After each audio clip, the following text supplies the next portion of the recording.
मज़हर अब्बास साहब, हमने बड़ी डिटेल में गुफ्तगू की, कल आप हमारे साथ मौजूद नहीं थे। आज गुफ्तगू का आपसे आगाज़ करते हैं। एक तो ये जुल्म हो जाता है, दूसरी जानिब CCPO जो कि एक बड़ा ही अहम रैंक है पुलिस अफसरान में, उसने इन्वेस्टिगेशन करनी है, वो इस तरह का बयान देता है, तो क्या इंप्रेशन लेगा इससे माशरा?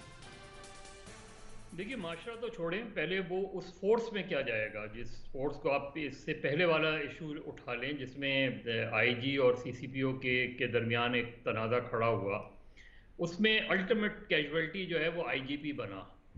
अब वो तो चले गए, लेकिन वो जो मैसेज गया पूरी पुलिस फोर्स के अंदर वो ये कि CCPO was more powerful than the IG. ये हम यहाँ जिस शहर में मैं बैठा हूँ यहाँ हम देख चुके हैं 90s में कि चंद पुलिस ऑफिसर को इतना ताकतवर बना दिया गया कि वो आईजी और डीआईजी की बातें भी नहीं सुना करते थे।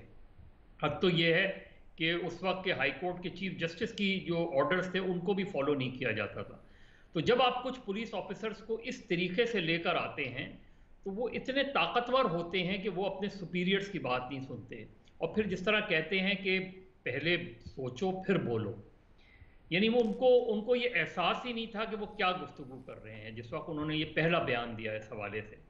उन्हें उन्हें इस चीज़ का एहसास ही नहीं हुआ कि इसका डायरेक्टली इफेक्ट जो है वो विक्टिम हो रही है। आप विक्टिम को ह्यूमिलिएट कर रहे हैं ये कहकर कि जी तुमने इस वक्त ट्रैवल क्यों किया, और इनडायरेक्टली आप ये कह रहे हैं कि इस वक्त ट्रैवल करोगी तो इस तरह के वाकयात हो सकते हैं। और उसके बाद अपने बयान पे मनोअन खड़ा रहना, ये और ज़्यादा शर्मनाक बात है। और वो रिएक्शन जो मैं उन वज़रा को ख़ासतौर पे मुबारकबाद देता हूँ कि जिन्होंने बिल्कुल क्लियर कट एक स्टेटमेंट दिया और उस बयान को गैर जिम्मेदार करार दिया, उनको हटाने की बात की।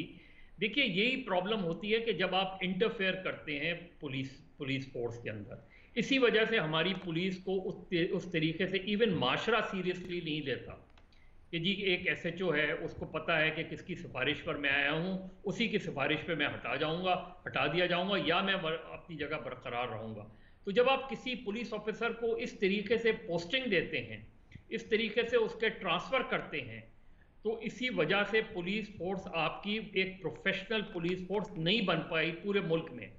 खैबर पख्तूनख्वा की मिसाल जब हम देते हैं, नासिर दुर्रानी साहब की जब हम मिसाल देते हैं, तो उस पीरियड को उठा के ले लें। और उस वक्त के पुलिस ऑफिसर से मैंने गुफ्तगू की थी कि उनको कभी कोई ज़रूरत नहीं पड़ी हम्म। चीफ मिनिस्टर से गुफ्तगू करने हम्म। की।